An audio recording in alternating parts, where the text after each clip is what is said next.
Good evening, African Confessions. I am back with another episode. There is a message that I want to share with you guys, and the message reads like this. Hello, my brother, how are you? I have a confession to make, and I have been thinking about this secret that I have been keeping in my heart. I have been asking myself a lot of questions. If hell is real, if I were to die today, what is going to happen to me? And if I do this, if I confess to the people that know me, how will they judge me? Will they still love me like the way that they used to love me? And what about that secret society that I am in? What about this cult that I am involved with? Are they going to let me go, or will they sacrifice me? Because I have seen other cult members being sacrificed. But there is something about the human heart. Sometimes you can never find peace. I ask myself a lot of questions, but I don't have the right answers.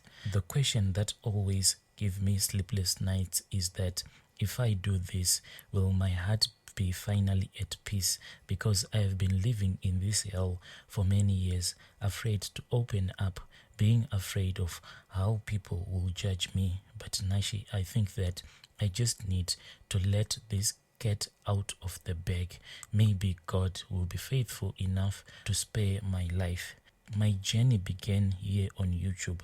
I used to watch this meditation channel, and then slowly but surely I started to enjoy those meditation videos. I then went to a certain country because I was in search of spiritual guidance because of what I was facing back then. Then I was given a lot of charms. The problem that I was facing, my brother, is that I am someone who is always nervous, or I have this anxiety disorder. I was really suffering at work.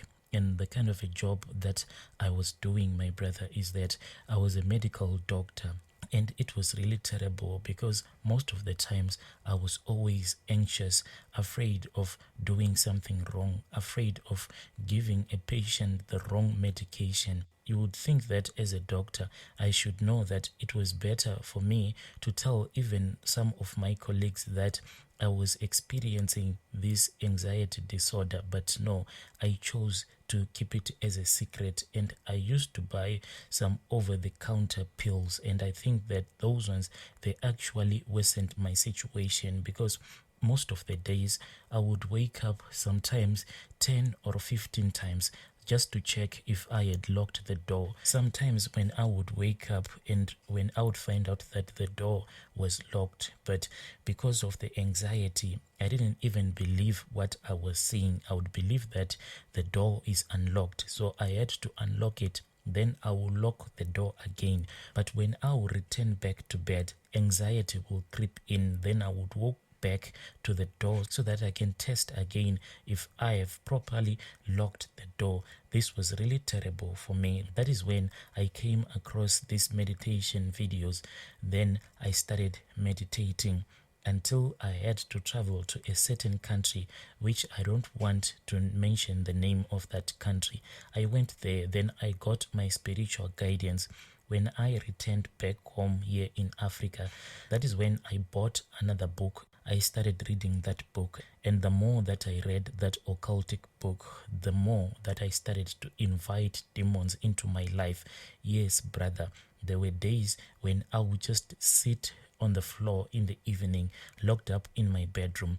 At that time, I was staying with two of my sisters because in my family, I am the one who is the breadwinner. So they used to stay with me because they were in varsity at that time. So what I will do is that I will lock myself in my bedroom. Then I will start to read that occultic book, and I invited a lot of demons into my life. Most of those demons, they never appeared in my life. Most of those demons, they never revealed themselves to me. So I just thought that all of this spiritual world does not exist. until one night I had a dream, and in my dream I was walking with this man. He looked like an angel, but at the same time he looked like a demon.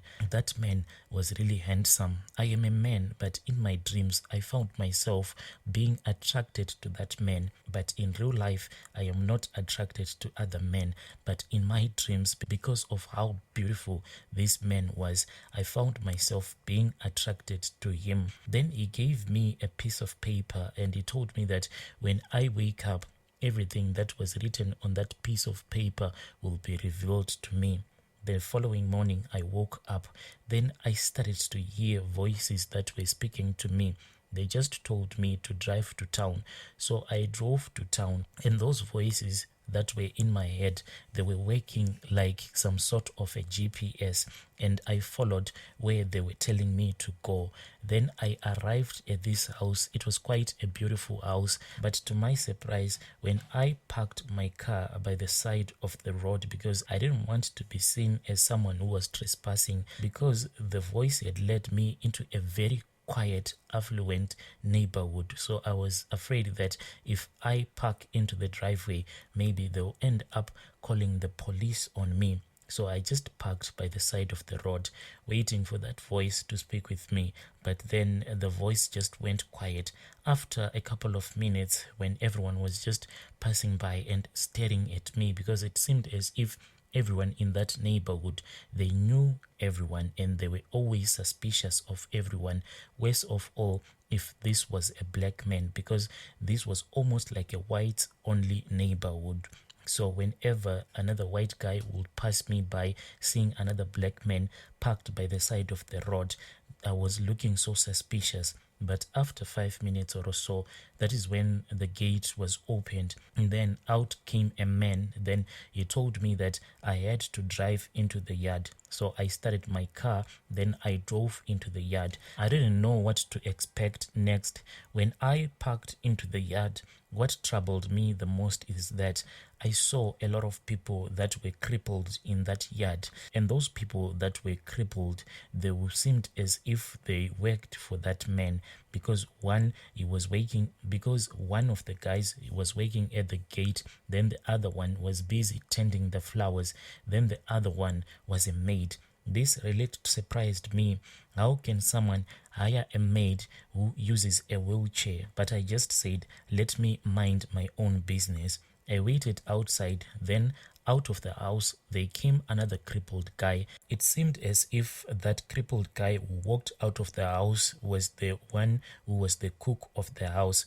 He invited me into the house, and I don't know where I got the confidence from. I then followed him into the house, and he showed me where to sit whilst we were waiting for his boss. When his bosses came, it was a white guy, then there was a black man. They sat down with me and they just asked me a simple question. They said, "Did you hear any voices? Did any voices direct you to this place?" Then I said, "Yes." I was really scared. Then the black guy who was sitting on the opposite couch, he asked me a question that I still do not forget to this day. He asked me and he said, "Is financial freedom the reason why you are here?" Then I said, "Yes." Then he said, "It is okay. Follow us." I then followed them upstairs, and when I followed them upstairs, there was another room. It was full of candles. That room looked more like a place of worship. Then they started worshipping. After they had finished worshipping, that is when they told me that I had joined the cult, and already a spiritual guide had been assigned to teach me all the ways of the cult, so I should return back to my home. I got out of that house with nothing, dear brother, and I was really surprised of all the things that I had seen in that house. When I was outside, I just looked at that house, and it really looked like a normal family house. But when you got inside, the house was really strange. Everything inside that house was really expensive, like out of this world. I drove back home Then when I was sleeping the following evening, that is when I started having all of these demonic manifestations.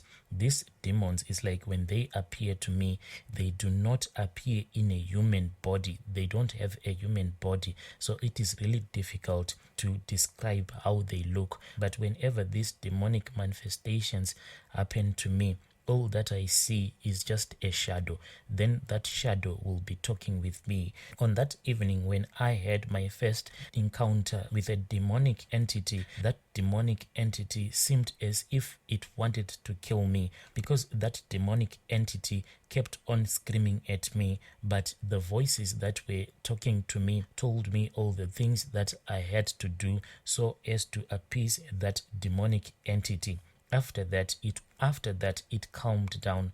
Then it started to tell me all the things that I was supposed to do. Before I could make any money, that demonic entity told me everything that I was supposed to do.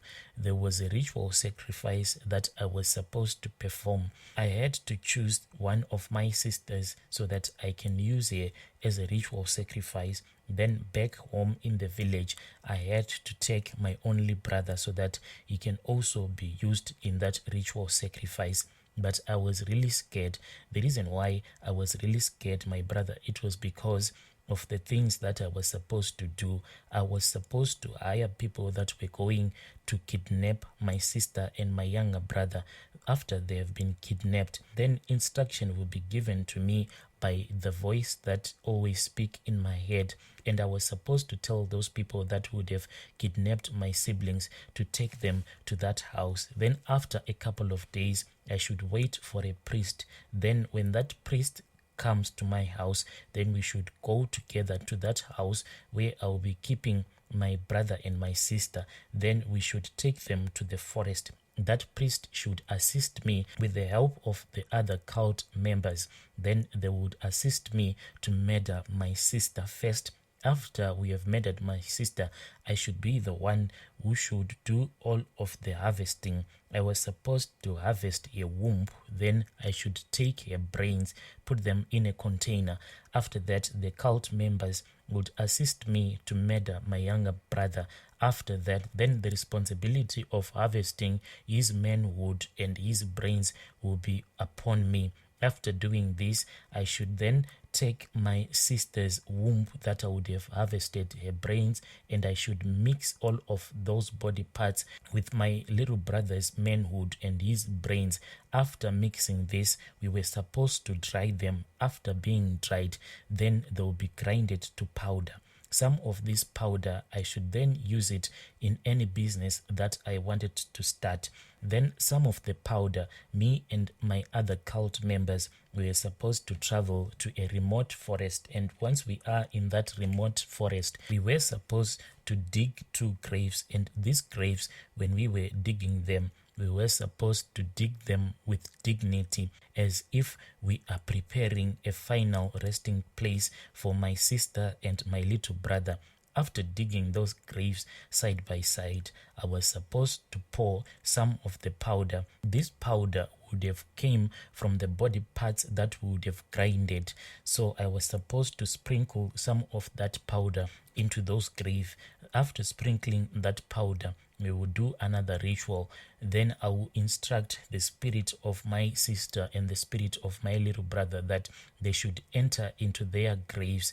Then we should bury them. This was like a mark in this physical world that indeed they have died, and as their relative, I have buried them with dignity so that they can find rest. But when that demonic entity told me all these things that I was supposed to do, it was really scary. I didn't want to commit any crime.